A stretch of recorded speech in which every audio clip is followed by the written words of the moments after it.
अलैकुम वरहमतुल्लाहि वबरकातुहू। नाज़रीन, इस्तक़बाल है, स्वागत है आपका हमारे नए चैनल नदवी टाइम्स में। आप सबका स्वागत है। अपील करता हूँ, दरख्वास्त करता हूँ कि आप हमारे इस नए चैनल को सब्सक्राइब कर लीजिए और बेल आइकॉन, वो जो घंटी का बटन नज़र आता है, उसको दबा दीजिए, प्रेस कर दीजिए, जिससे आप जुड़ जाएंगे हमारे चैनल से और हमारी हर खबर, हर वीडियो आपको आपके मोबाइल पर मिल सकेगी। हमारे पुराने चैनल को YouTube ने अभी बैन किए हुए हैं, इसलिए हमने ये नया चैनल खोले हैं, मगर हमने बोलना नहीं छोड़े हैं। हम हक बोलेंगे और जुल्म के ख़िलाफ़, जालिमों के ख़िलाफ़ आवाज़ उठाएंगे। इसलिए बेबाक खबरें बेबाक अंदाज में देखने के लिए, सच्ची और सही खबरें देखने के लिए आप हमारे चैनल से जुड़ जाइए। नाज़रीन, पहली बड़ी खबर आ रही है। जी हाँ, ट्रंप, अमेरिकी सदर डोनाल्ड ट्रंप ने ईरान पर मज़ीद हमलों की धमकी दे दी है। यानी ट्रंप का कहना है कि हम मज़ीद हमले करेंगे ईरान पर। यानी जंग बंदी, वो जो सीज़ फायर का मामला था, वो अमलन प्रैक्टिकली तौर पर ख़त्म करार दे दिया गया है। सेनेट काम के ईरान पर 80 से ज़ायद अहदाफ पर हमले, तेहरान का बहरान और कुवैत में अमरीकी तनसीबात पर मिज़ाइल और ड्रोन हमले की खबरें भी आ रही है, जिसकी वजह से अब पूरे खित्ते में कशीदगी ख़तरनाक हद तक बढ़ गई है।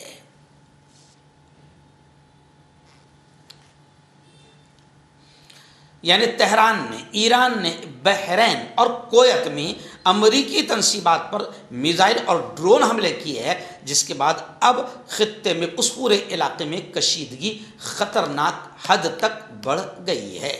ईरान बड़ी खबर आ रही है। जी हाँ, ईडी, बहुत अच्छा नाम है ये ईडी। पहले कोई पहचानता नहीं था, पहले सिर्फ सीबीआई थी, लेकिन भारतीय जनता पार्टी ने ईडी को भी जन्म दिया है और अब जो काम सीबीआई से नहीं करा सकते थे, वो काम ईडी से करवाया जा रहा है। अपोजिशन पार्टियों को दबाना, कुचलना, उनके नेताओं को फंसाना, जेल की सलाखों में डालने की धमकी देना और फिर उस धमकी से अपनी गोद में बिठा लेना, ये तमाम खेल ईडी के ज़रिए से खेले जाते हैं। अभी बड़ी खबर आ रही है कि ईडी ने मगरिबी बंगाल में ममता दीदी की पार्टी यानी टीएमसी के 440 करोड़ रुपए मुंजमद कर दिए, यानी सीज कर दिए। 160 करोड़ रुपए की मुंतकिली और चार्टर्ड परवाज़ों की फंडिंग की जांच भी जारी हो गई है। एक्चुअल में भारतीय जनता पार्टी बिल्कुल यूँ समझिए कि राजनीति में इंतकाम और बदले की भावना के साथ काम करती है और भारतीय जनता पार्टी चाहती है कि उसका जो अपोजिशन है वो हर तरीके से ख़त्म हो जाए। और जब भारतीय जनता पार्टी जीतती है तो फिर अपनी अपोजिशन को ख़त्म करने के लिए ईडी वगैरह का इस्तेमाल दबा कर करती है। साम दाम दंड भेद पावर सब इस्तेमाल करती है और अपनी अपोजिशन को ख़त्म करने की पूरी अंतहत मेहनत करती है। नाज़रीन, बिहार, जी हाँ, जो बिहार बीजेपी से पहले बहार कहलाता था, जहाँ पर मोहब्बत थी, एकता थी, अमन शांति का माहौल था, अब बिहार में जब से बीजेपी आई है, आप देखें कितना घटिया और नीचता का माहौल बन गया है। अभी रियासत बिहार से हमारे रिपोर्टर जीशान इलाही ने बताया कि बिहार में एक नौजवान मुस्लिम लेडी, मुस्लिम खातून के साथ हुजूम ने, भीड़ ने, यानी दरिंदों की भीड़ ने एक मुस्लिम खातून के साथ बदतमीज़ी की। और बदतमीज़ी ये की कि उसका हिजाब, उसका नकाब, उसका बुर्का उतरवा कर उसे बाकायदा हिरासा किया, परेशान किया और उसे सिंदूर लगाने पर मजबूर किया। यह है बिहार और बिहार में है बीजेपी और जहाँ बीजेपी आएगी अब ऐसा ही माहौल बनेगा। नाज़रीन, बड़ी खबर आ रही है। जी हाँ, पेपर लीक, करोड़ों बच्चों की ज़िंदगियों से खेलना भारतीय जनता पार्टी के आने के बाद ये आम हो चुका है। करोड़ों बच्चों की ज़िंदगियों से खेला जा रहा है। हज़ारों बच्चे डिप्रेशन का शिकार और कुछ ने तो आत्महत्या कर ली है। लेकिन पेपर लीक मामला नहीं रुक रहा है। भारतीय जनता पार्टी में बार बार कहता हूं कि बेहतरीन अंदाज में इलेक्शन करवा लेती है, बंगाल जीतना है, बिहार जीतना है, यूपी जीतना है तो सारे इंतजाम कर लेती है, लेकिन भारतीय जनता पार्टी इन करोड़ों बच्चों के लिए पेपर लीक को नहीं रुकवा पा रही है। जी हाँ, अब खबर आ रही है कि यूजीसी और नीट पेपर लीक के नए इल्जामात लगे हैं, जिससे हंगामा हो गया। राहुल गांधी ने मोदी हुकूमत पर सख्त हमला किया है। राहुल गांधी का तमाम अपोजिशन पार्टियों का यह कहना है कि यूजीसी हो या नीट पेपर लीक या कोई भी टीट पेपर लीक, कोई भी मामला हो, इसमें बीजेपी भरपूर अंदाज में शामिल रहती है। सरकार के शामिल हुए बगैर पेपर लीक हो ही नहीं सकता। राहुल गांधी ने सीधा नरेंद्र मोदी पर सरकार पर हमला किया है, जिससे एक और नया हंगामा शुरू हो गया है। नाज़रीन, बड़ी खबर आ रही है। जी हाँ, हमारे लाडले चहीते वजीर आजम नरेंद्र जी मोदी ऑस्ट्रेलिया पहुंच गए हैं कामयाबी के साथ। तालियां बजाएं। ऑस्ट्रेलिया पहुंच गए हैं। जी हाँ, मेरा ख्याल ये दुनिया का तीसरा या चौथा राउंड वो लगा रहे हैं इन 10 सालों में, लेकिन मणिपुर नहीं पहुंच पा रहे, क्योंकि मणिपुर के लिए वीज़ा लगता, मणिपुर के लिए पासपोर्ट लगता, मणिपुर जाना बहुत मुश्किल है। मणिपुर जल रहा है, उनका दिल चाहता है मणिपुर जाने को, लेकिन जा नहीं पा रहे हैं क्योंकि वो बहुत दूर है और मणिपुर जाना बड़ा मुश्किल है। अमेरिका जाना आसान, दुबई, अबू धाबी, ऑस्ट्रेलिया, पूरी दुनिया घूमना आसान, मणिपुर हिंदुस्तान से बाहर है, इसलिए वहाँ जा नहीं पा रहे हैं। तो खैर, वजीर आजम नरेंद्र मोदी ऑस्ट्रेलिया पहुँच गए हैं। 3 मुल्क के दौरे पर वो निकले हैं। दूसरे मरहले में अब ऑस्ट्रेलिया के वजीर आजम से वो मुलाकात करेंगे, लेकिन इतने दौरे, इतने मुल्कों के वजीर आजमों से मुलाकात, मगर फिर भी हिंदुस्तान तबाही के दहाने पर है। रुपया गिरते जा रहा है, महंगाई बढ़ती जा रही है और हिंदुस्तान की माशी पोजीशन इंतहाई बद से बदतर होती जा रही है। और कर्ज में हमने कर्ज में पाकिस्तान को भी पीछे छोड़ दिया है। जिस पाकिस्तान को हम भिखारी कहते थे, उस पाकिस्तान का नाम कर्ज लेने वाले मुल्कों की लिस्ट में नहीं है। हम और हमारा नाम लिस्ट में, यानी कर्ज लेने वालों की, भिखारियों की लिस्ट में मोदी जी ने हमारे मुल्क का नाम शामिल कर दिया है। नाज़रीन, एक बड़ी खबर आ रही है। जी हाँ, लॉरेंस बिश्नोई गैंग कोई गैंग है लॉरेंस बिश्नोई। जी हाँ, इसी गैंग के लोगों ने तकरीबन 6 महीने में 2 मरतबा कांग्रेस के दबंग आमदार एमएलए विधायक है साजिद खान पठान, जो अकोला के रहने वाले हैं, इस गैंग की जानिब से तकरीबन 6 महीने में दूसरी बार उनको जान से मारने की धमकी आई है। और अभी विधानसभा में उनका ये मुद्दा उठा भी था। लेकिन अब मैं आपको बताऊं कि लॉरेंस बिश्नोई गैंग के खिलाफ आलमी क्रैकडाउन, यानी इंटरनेशनल लेवल पर लॉरेंस बिश्नोई गैंग के खिलाफ क्रैकडाउन शुरू हो गया है। अमेरिका, कनाडा और यूरोप में इस गैंग के तकरीबन 24 अफराद को गिरफ्तार कर लिया गया है। नाज़रीन, बड़ी खबर आ रही है उत्तर प्रदेश से। जी हाँ, आप जानते हैं कि उत्तर प्रदेश में कोरोना के दौर में इंसानों की लाशें गंगा में तैरती हुई भी नजर आई थी। और कोरोना के दौर में यूपी सरकार का बद से बदतर हाल था, क्योंकि ये भाषण देने में रह गए और हिंदू मुस्लिम नफरतें फैलाने में लगे रहे। वहाँ अंधभक्त, गोबर भक्त भी इसी में लगे रहे। और जब कोरोना आया तो सबसे ज़्यादा अंधभक्तों की, गोबर भक्तों की मौत भी हुई। और यूपी सरकार, योगी सरकार कुछ नहीं कर पाई अंधभक्तों के लिए। यहाँ तक कि यूपी सरकार ने मुआवजे भी नहीं दिया। जो लोग ड्यूटी पर थे, हेड कांस्टेबल बलवंत ड्यूटी पर थे, ड्यूटी पर कोरोना ड्यूटी में उनका इंतकाल हो गया। उनकी जो बेवा है, विधवा है सीमा भारती, उसने मुआवजे की दरखास्त दी, उसको बदमाश योगी सरकार ने मुस्तरद कर दिया, लेकिन रद्द कर दिया नहीं मुआवजा। लेकिन अभी खबर आ रही है कि इलाहाबाद हाई कोर्ट ने यूपी हुकूमत को 50 लाख रुपये यकमुश्त मुआवजा देने का हुक्म दिया है। इलाहाबाद हाई कोर्ट ने कहा है कि उनकी बेवा को, यानी हेड कांस्टेबल बलवंत की बेवा को, सीमा भारती को 50 लाख रुपये यकमुश्त मुआवजा दिया जाए। आइए नाज़रीन, आप जानते हैं कि प्यारे मुल्क भारत में जब से वो सरकार जिसने नारा लगाई थी 2013 में, बेटी बचाओ बेटी पढ़ाओ, लेकिन आप जानते हैं कि जब से ये सरकार आई है इन 12-13 सालों में बेटियों का जो रेप हुआ है इतना 70 सालों में नहीं हुआ था जितना इन 10-12 सालों में हुआ है।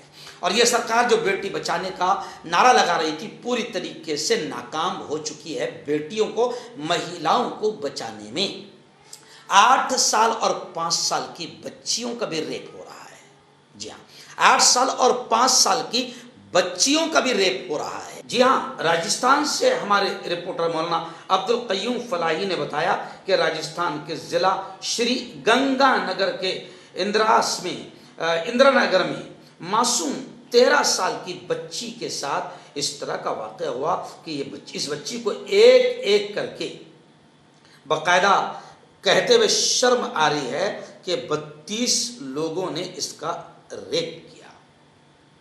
ये बच्ची यूँ समझिए कि रिक्शा वाला इस बच्ची के साथ प्यार मोहब्बत के साथ उसको एक होटल में ले गया और होटल वाले को फ़रोख्त कर दिया। फिर होटल वाला उसको लोगों के इस्तेमाल के लिए किराए पर देना शुरू कर दिया। 5 दिन तक अलग अलग होटलों में इस बच्ची के साथ 32 लोगों ने रेप किया। और आखिर में जब वो लोग पकड़े गए तो तीनों यूँ समझिए कि इन लोगों के घरों पर बुलडोजर की कार्रवाई की गई। उसके बाद मुजरिमों की तलाश शुरू हुई और 18 मुजरिम पकड़े जा चुके हैं और दूसरों की तलाश जारी है। लेकिन अब सवाल ये उठता है कि आखिर मुल्क में इतना रेप का मामला बढ़ गया है तो रुकेगा कैसे?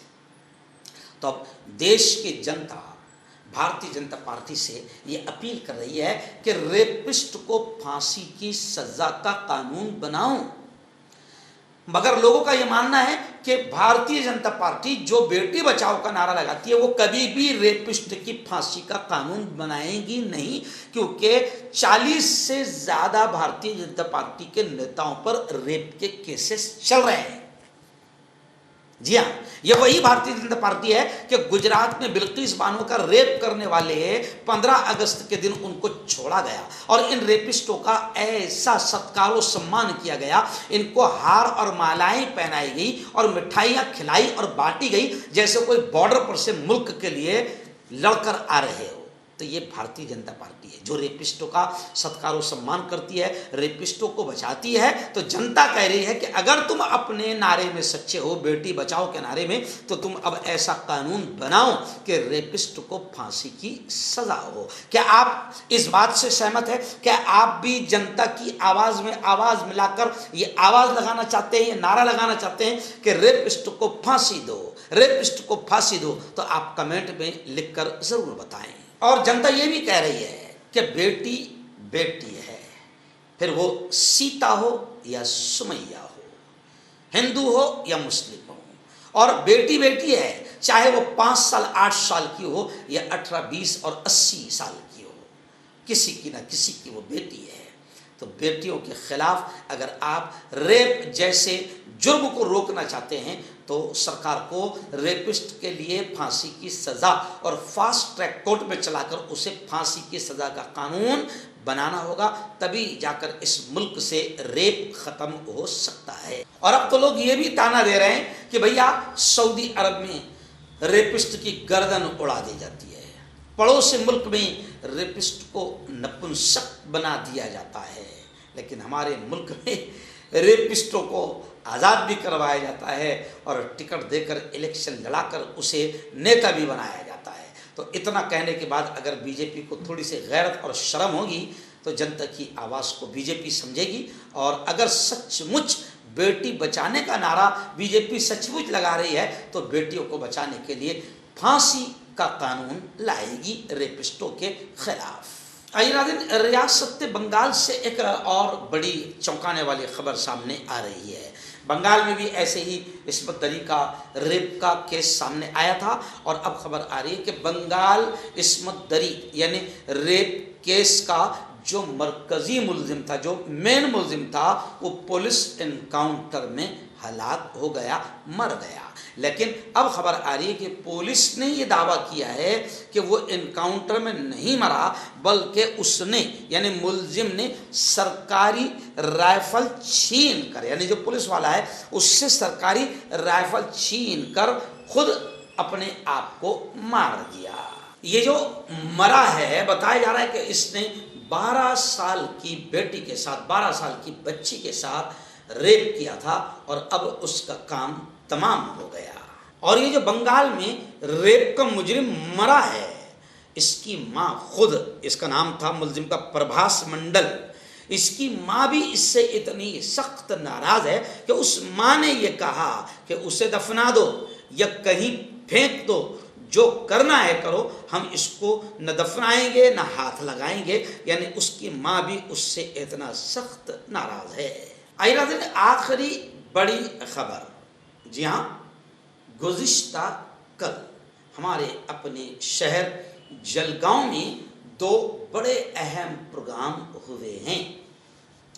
जूना खेड़ी रोड पर श्रीश दादा चौधरी जो माजी आमदार हैं, उनके वालिद मोहतरम, उनके अब्बा हुजूर मधुकर राव चौधरी, जो लोक नेता कहलाए हैं, जिन्होंने अपने ज़माने में सियासत में बड़ा ज़बरदस्त हलचल मचाई थी और उन्होंने लोगों की बड़ी सेवा की और अपने ज़माने में उन्होंने एजुकेशन, तालीम और शिक्षण को आम करने में बहुत बड़ा रोल और बड़ा किरदार अदा किया था।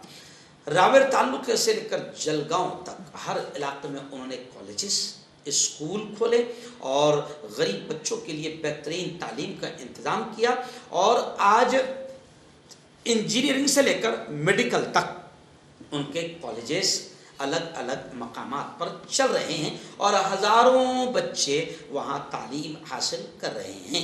गुज़िश्ता कल जूना खेड़ी रोड जलगांव में जो कॉलेज है, वहाँ पर मधुकर राव चौधरी के पुतले का, मुजस्समे का बाकायदा ओपनिंग किया गया, इफ्तिताह किया गया और वहाँ पर उनका मुजस्समा मधुकर राव चौधरी का नस्ब किया गया, जिसमें बड़े पैमाने पर बड़े बड़े सियासी नेतागण इस प्रोग्राम में शामिल हुए थे। और ख़ास तौर से मैं आपको बताऊं कि रिटायर्ड चीफ जस्टिस जो अभी अभी रिटायर हुए हैं सुप्रीम कोर्ट से, गवई साहब, वो भी उस प्रोग्राम में आए थे और उनके और मेहमानों के हाथों से बाकायदा उस मुजस्समे को जिसको नस्ब किया गया उसका इफ्तिताह अमल में आया। गुज़िश्ता कल वहीं पर गवई साहब से मेरी तफसीली मुलाकात हुई और हमारे आमदार श्रीश दादा चौधरी माजी आमदार ने मेरा इंट्रोडक्शन, ऐसे ही हमारे माजी जिला अध्यक्ष प्रदीप पवार ने मेरा इंट्रोडक्शन गवई साहब से करवाया।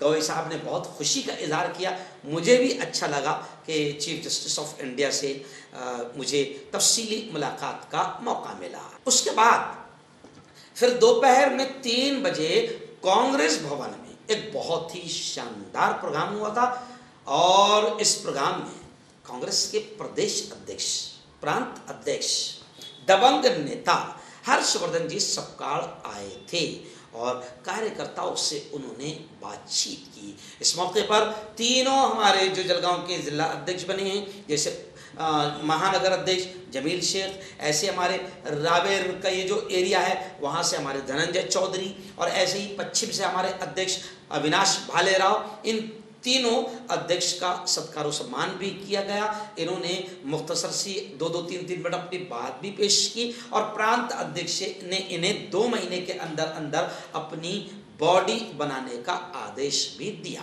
तो गुज़िश्ता कल ये प्रोग्राम बड़ा शानदार रहा। इस मौके पर बड़ा अच्छा लगा क्योंकि हमारे प्रांत अध्यक्ष ने जो बातें कल कार्यकर्ताओं से संवाद करते हुए, बातचीत करते हुए समझाई, वो बड़ी प्यारी थी। उन्होंने एक हौसला दिया और राहुल गांधी का हवाला देते हुए उन्होंने कहा कि राहुल गांधी जी कहते डरो मत और संविधान को बचाओ, जुल्म के खिलाफ बोलो, जालिमों से लड़ो।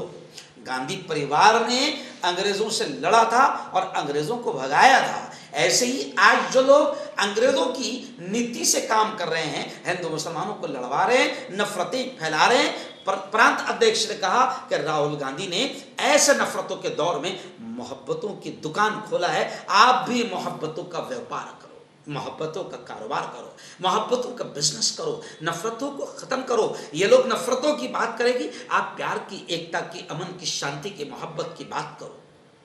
और फिर उन्होंने कहा कि SIR को लेकर सीरियस आप काम करो क्योंकि भारतीय जनता पार्टी बिल्कुल घटिया तरीके से SIR के जरिए से लाखों सेकुलर वोटों के नाम यादी से निकाल रही है, वोटर लिस्ट से खत्म कर रही है। आप लोगों की मदद करो, हेल्प करो और उनका नाम वोटिंग लिस्ट से कटने ना पाए, ये काम करो, लोग आपको दुआएं देंगे। तो गुज़िश्ता कल का कार्यकर्ता मेड़ावा, संवाद मेड़ावा बड़ा कामयाब रहा। इसमें हमारे मलकापुर से हमारे कांग्रेस के सीनियर अध्यक्ष और हमारे यहाँ के निरीक्षक कोलते साहब भी तशरीफ लाए थे और हमारे ज़िले के जितने नेतागण हैं वो भी बड़ी तादाद में इस प्रोग्राम में शरीक थे।